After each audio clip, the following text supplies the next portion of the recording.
laandheero bannaanka ku dhacay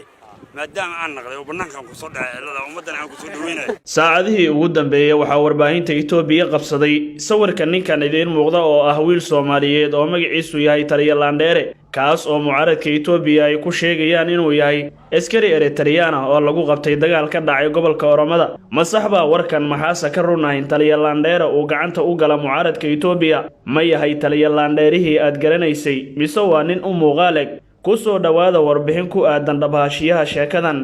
balse daawada marka hore muuqaalkan like saaro share gare si dadku ay u ogaadaan xaqiiqada arrintan iyo waxa ka jira saacadihii ugu dambeeyay waxaa warbaahinta Itoobiya qabsaday sawirka idin muuqda oo ah wiil Soomaaliyeed oo magaciisu yahay Taliya Laandheere kaas oo mucaaradka Itoobiya ay ku sheegeen inuu yahay askari Eritrean ah oo lagu qabtay dagaal ka dhacay gobolka Oromada ninkan oo caan ku ah magaca Taliya Laandheere ayaa maanta haystay warbaahinta Itoobiya gaar ahaan Facebook waxayna mucaaradka Itoobiya ku tilmaameen inuu yahay askari Eritrean oo lagu qabtay dagaal ka dhacay gudaha Itoobiya warbaahinadka Itoobiya ayaa qoraya dagaal ka dhacay gobolka Oromada gudihiisa ayaan ku qabanay askarigan Eritrean-ka ah oo lagu magacaabo Sisay ninka ay tilmaamayaan inuu yahay askari Eritrean oo dagaalka lagu qabtana waa Muuse Laandheere oo ah nin caan ka ah gudaha Muqdisho dadka Itoobiyaanka ah ee isticmaala baraha bulshada ayaa sidoo kale aad u faafiyay warbixintan mucaaradka Itoobiya ninkan ay soo bandhigeen lagama garanayo gudaha Itoobiya taa oo sahashay inay rumaystaan iyadoo baraha bulshada aad loogu wadaagay muwaadiniinta Itoobiyaanka ayaana rumaysta warkan iyagoo baraha bulshada ku wadaagaya Soomaalida dhexdeeda ayaa sidoo kale warbixintan aad loo wadaagay iyadoo laga yaaban yahay beenta inta la eg ee mucaaradka Itoobiya ay cunsiyeen shacabka dalka Itoobiya